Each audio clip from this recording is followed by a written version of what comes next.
السلام علیکم دوستو حضرت عمر فاروق رضی اللہ تعالیٰ عنہ کے واقعات کی سیریز کا ایک نیا پارٹ لے کر آئی ہوں، تو چلیے شروع کرتے ہیں۔ مسجد نبوی کی تعمیر کے بعد اس امر کی ضرورت پیش آئی کہ کوئی ایسی علامت مقرر کی جائے جس سے لوگوں کو نماز کے وقت کا پتہ چل جائے۔ چنانچہ ایک تجویز حضور نبی کریم صلی اللہ علیہ وسلم کو یہ دی گئی کہ نماز سے پہلے بغل بجایا جائے، مگر حضور نبی کریم صلی اللہ علیہ وسلم نے اس طریقے سے انکار کر دیا کیونکہ یہ طریقہ یہود کا تھا۔ ایک تجویز یہ دی گئی کہ آگ جلائی جائے جس سے پتہ چل جائے نماز کا وقت ہو گیا ہے۔ حضور نبی کریم صلی اللہ علیہ وسلم نے اس تجویز کو بھی رد کر دیا کیونکہ یہ مجوسیوں کا طریقہ تھا۔ ایک تجویز یہ دی گئی کہ ناقوس بجا کر نماز کا اعلان کیا جائے، مگر حضور نبی کریم صلی اللہ علیہ وسلم نے یہ طریقہ بھی رد کر دیا کیونکہ ناقوس بجانے کا طریقہ عیسائیوں کی عبادت گاہوں میں رائج تھا۔ حضرت سیدنا عمر فاروق رضی اللہ تعالیٰ عنہ بھی اسی محفل میں موجود تھے۔ آپ رضی اللہ تعالیٰ عنہ نے حضور نبی کریم صلی اللہ علیہ وسلم کو اپنے خواب سے آگاہ کیا۔ آپ رضی اللہ تعالیٰ عنہ نے گزشتہ رات خواب میں کسی کو کہتے سنا کہ نماز کے لیے اذان کہو۔ حضرت عبداللہ بن زید رضی اللہ تعالیٰ عنہ نے بھی حضرت سیدنا عمر فاروق رضی اللہ تعالیٰ عنہ کے خواب کے بعد اپنے خواب کا ذکر کیا، جس میں انہوں نے ایک شخص کو دیکھا جس نے 2 سبز چادریں پہن رکھی تھی اور اس نے اذان کے کلمات انہیں سکھائے۔ حضور نبی کریم صلی اللہ علیہ وسلم نے اس تجویز کو پسند کیا اور حضرت عبداللہ بن زید رضی اللہ تعالیٰ عنہ کو حکم دیا کہ وہ اذان کے کلمات حضرت سیدنا بلال رضی اللہ تعالیٰ عنہ کو سکھائے۔ حضرت سیدنا بلال رضی اللہ تعالیٰ عنہ نے حضرت عبداللہ بن زید رضی اللہ تعالیٰ عنہ سے اذان کے کلمات سیکھنے کے بعد پہلی مرتبہ اذان دی اور یوں نماز سے پہلے باقاعدہ اذان دینے کا طریقہ رائج ہوا۔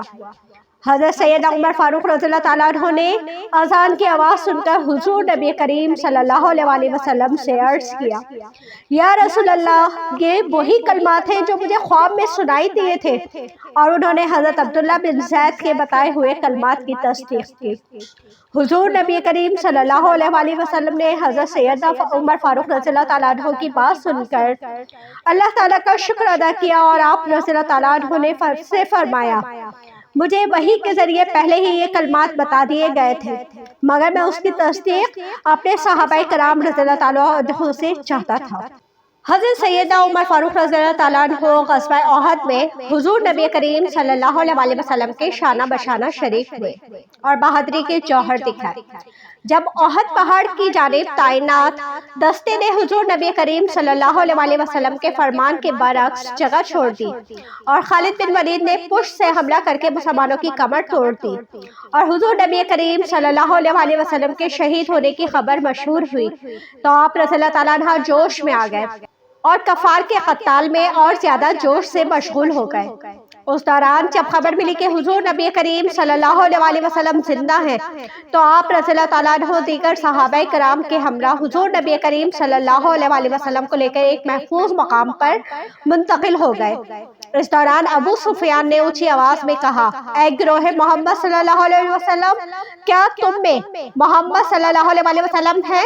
حضور نبی کریم صلی اللہ علیہ وسلم نے تمام صحابہ کرام کو خاموش رہنے کا حکم دیا۔ کچھ دیر بعد کوئی جواب نہ پا کر ابو سفیان نے پھر اونچی آواز میں پکارا، اے گروہ محمد، کیا تم میں ابو بکر و عمر ہیں؟ اس مرتبہ بھی حضور نبی کریم صلی اللہ علیہ وسلم نے صحابہ کرام کو خاموش رہنے کا اشارہ کیا۔ ابو سفیان کچھ دیر پھر چلایا، ضرور یہ لوگ مارے گئے ہیں۔ آپ رضی اللہ تعالیٰ عنہ نے اس کی ہرزہ رسائی سن کر پکارا، اے دشمن خدا، ہم سب اللہ تعالیٰ کے فضل سے زندہ ہیں۔ حضرت سیدنا عمر فاروق رضی اللہ عنہ نے حضور نبی کریم صلی اللہ علیہ وسلم کی اجازت سے پکارا، اللہ تعالیٰ بلند و برتر ہے۔ ابو سفیان نے حضرت سیدنا عمر فاروق رضی اللہ عنہ کا جواب سن کر کہا کہ مارکہ احد مارکہ بدر کے برابر ہو گیا، یعنی ہم نے بدر کا بدلہ لے لیا۔ آپ رضی اللہ تعالیٰ عنہ نے حضور نبی کریم صلی اللہ علیہ وسلم کے فرمانے پر پکارا، نہیں ابو سفیان، یہ برابری نہیں، کیونکہ ہمارے مقتولین جنت میں ہیں اور تمہارے مقتولین جہنم میں ہیں۔ ابو سفیان نے جب حضرت سیدنا عمر فاروق رضی اللہ تعالیٰ عنہ کی بات سنی تو گھوڑا دوڑاتے ہوئے بھاگ گئے۔ حضرت سیدنا عمر فاروق رضی اللہ تعالیٰ عنہ فرماتے ہیں، صلح حدیبیہ کے بعد حضور نبی کریم صلی اللہ علیہ وسلم کی خدمت میں حاضر ہوا اور عرض کیا، یا رسول اللہ، کیا آپ اللہ کے سچے نبی نہیں؟ حضور نبی کریم صلی اللہ علیہ وسلم نے فرمایا، عمر، میں اللہ کا سچا نبی ہوں۔ حضرت سیدنا عمر فاروق رضی اللہ عنہ فرماتے ہیں، میں نے عرض کیا کہ ہم حق پر اور کفار باطل پر نہیں۔ حضور نبی کریم صلی اللہ علیہ وسلم نے فرمایا، بے شک ہم حق پر ہیں اور وہ باطل پر ہیں۔ حضرت سیدنا عمر فاروق فرماتے ہیں، میں نے عرض کیا، پھر آپ صلی اللہ علیہ وسلم نے دین کے معاملے میں ہم پر یہ ذلت کیوں گوارا کی؟ حضور نبی کریم صلی اللہ علیہ وسلم نے فرمایا، میں اللہ کا رسول ہوں اور میں اللہ کی نافرمانی نہیں کر سکتا، وہ میری مدد ضرور فرمائے گا۔ حضرت سیدنا عمر فاروق رضی اللہ عنہ فرماتے ہیں، میں نے عرض کیا، یا رسول اللہ، کیا آپ نہیں فرماتے کہ ہم بیت اللہ کا طواف کریں گے؟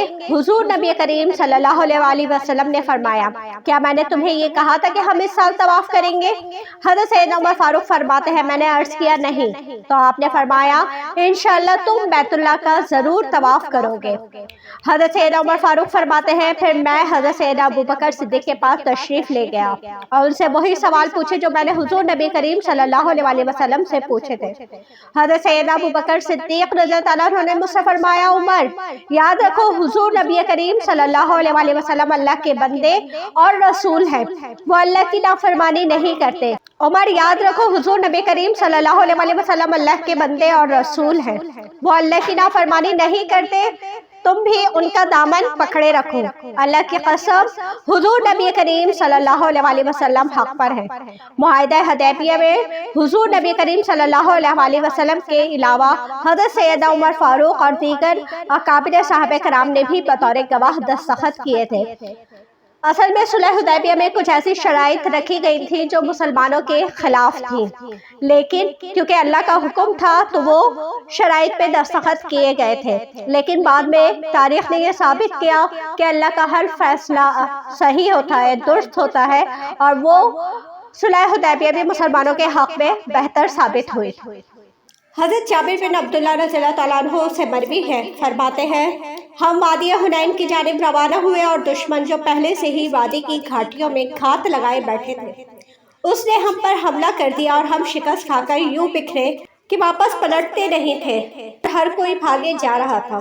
اس موقع پر مہاجرین اور انصار کے کچھ لوگ اور آپ صلی اللہ علیہ وسلم کے خاندان کے افراد کے علاوہ حضرت سیدنا ابوبکر صدیق اور حضرت سیدنا عمر فاروق رضی اللہ تعالیٰ عنہ ثابت قدم رہے۔